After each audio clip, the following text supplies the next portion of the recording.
ce se ascunde în cea mai bântuită pădure din România? De ce nu apar umbre în poze?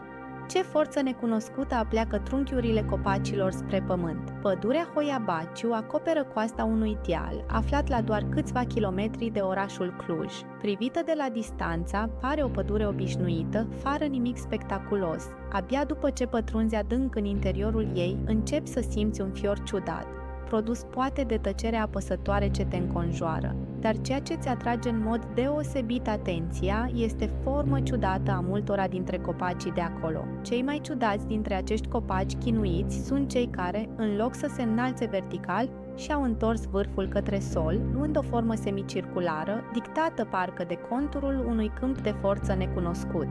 De-a lungul timpului, această pădure a devenit subiect de studiu pentru cercetători, vânători de fantome și pasionați de paranormal, fiind considerată una dintre cele mai bântuite păduri din lume. Tradițiile locale vorbesc de mult timp despre ciudățeniile care se petrec în această pădure. Legenda spune că pădurea și-a primit numele de la un cioban pe nume Baciu, care ar fi intrat în pădure cu turma sa de 200 de oi, fără să mai fie văzut vreodată. De atunci, localnicii au început să evite zona, considerând că locul este blestemat sau locuit de spirite nevăzute. Prima atestare, oarecum oficială, îi aparține biologului Alexandru Sift, cel care mai târziu și-a dedicat o mare parte a vieții studierii acestor fenomene. Spre deosebire de majoritatea celorlalte apariții, cea descrisă de el pentru prima dată s-a situat undeva la limita între vizibil și invizibil. La mijlocul anilor 70, Sift a povestit o întâmplare stranie, al cărei erou a fost el însuși, în iulie 1953, pe când era încă elev. Într-o după-amiază, în cursul unei plimbări la liziera pădurii Baciu, a observat un obiect cenușiu, de forma unui păi vet culcat, cu latura de 2-3 metri, care cobora cu viteza către sol. La un moment dat, ciudățenia a aterizat exact într-un tufiș, aflat la 10 de metri distanță. Mânat de curiozitate, Sift s-a repezit către tufiș, dar acolo, stupoare, deși cu câteva clipe înainte îl văzuse clar, obiectul dispăruse fără urmă. Mirat, puștiul a luat un băț și a început să răscolească tufișul în căutarea ciudatului. Căzut din cer. Spre mirarea lui, nu a găsit nici urmă din obiectul văzut clar cu doar câteva clipe înainte. Uluit, a rămas încremenit, timp în care totuși n-a avut timp să observe că brațul sau trecea de la vizibil la invizibil gradat, cu o zonă intermediară, străvezie. Apoi, un suflu cald, iscat pe neașteptate dinspre tufiș, l-a aruncat câțiva pași înapoi. Ieșit din ciudata zonă de influență manifestată în jurul tufișului, a constatat că mâna îi redevenise vizibilă și și-o putea mișcă nestingerit. Ajuns acasă, a început să aibă dureri de cap, amețeli și frisoane. A doua zi a făcut febră și era atât de slăbit încât nu s-a putut ridica din pat. Toate aceste simptome au dispărut treptat după câteva săptămâni. Cercetările derulate de clujeni timp de peste 3 decenii au demonstrat că pădurea Baciu nu este singura zonă sensibilă.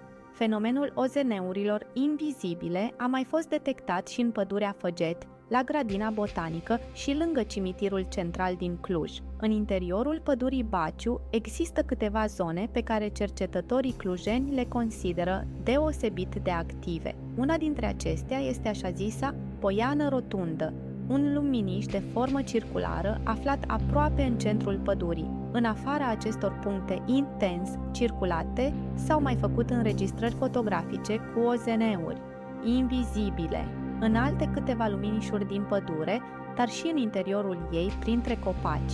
Chiar dacă aceste prezențe nu pot fi văzute cu ochiul liber, adeseori, în locurile în care s-a reușit înregistrarea lor fotografică, cercetările mai amănunțite au arătat că locul respectiv are o radioactivitate mai mare decât cea naturală, prezentă în mod normal în orice mediu. În 1968, biologul Emil Barnea a surprins o serie de fotografii cu un obiect zburător neidentificat, OZN, deasupra pădurii. Imaginile au fost considerate unele dintre cele mai clare dovezi ale fenomenului extraterestru din Europa și au atras atenția experților internaționali în ufologie. De-a lungul anilor, numeroși turiști și localnici au raportat apariții de lumini inexplicabile, plutind printre copaci sfere de energie și chiar figuri fantomatice care dispar brusc. Mai mulți martori au susținut că, după ce au intrat în pădure, ceasurile lor s-au oprit sau au început să funcționeze haotic,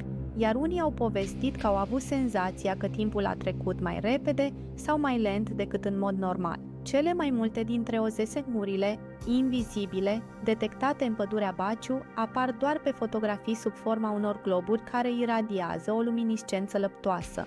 În unele cazuri, ele par să aibă un nucleu mai dens, înconjurat de un văl pâlpâitor. Alteori sunt mai multe și apar sub forma unor grupuri care alcătuiesc structuri mai complexe.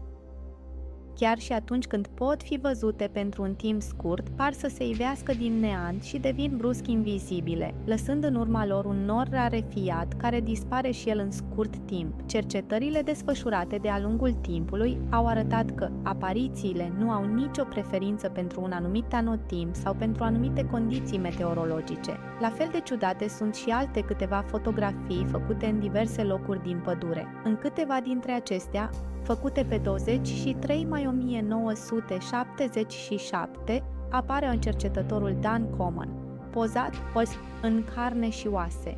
Ciudățenia acelor fotografii este identificată abia după developarea lor, când lângă om a apărut o formă luminoasă ciudată, asemănătoare unei aripi. Tot acolo, la o distanță de câțiva metri, mai apărea încă o formă luminoasă, care aducea vag cu un balaur cu mai multe capete. Lucrul cu adevărat neobișnuit este că, deși era o zi însorită, iar toate celelalte obiecte vizibile prezente în cadru aveau și umbra obișnuită.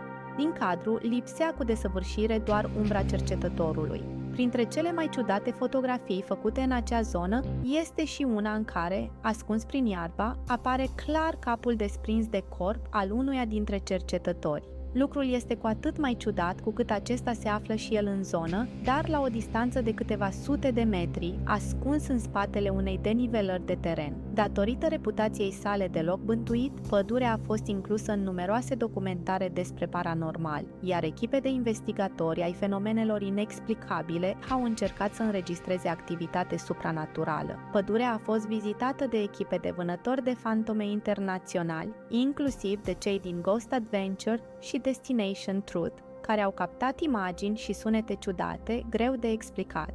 Nu avem de unde să știm cât de reale sunt fenomenele descrise de acești oameni care au la bază o pregătire științifică, iar faptul că noi nu am reușit să captăm nicio imagine a unui OZN invizibil nu înseamnă absolut deloc că toți acei cercetători entuziaști nu ar avea sau nu dreptate. Este pădurea Hoia Baciu, un portal către alte dimensiuni, o zonă energetică aparte sau doar un loc unde imaginația oamenilor joacă feste? Nimeni nu iese neschimbat din Hoia.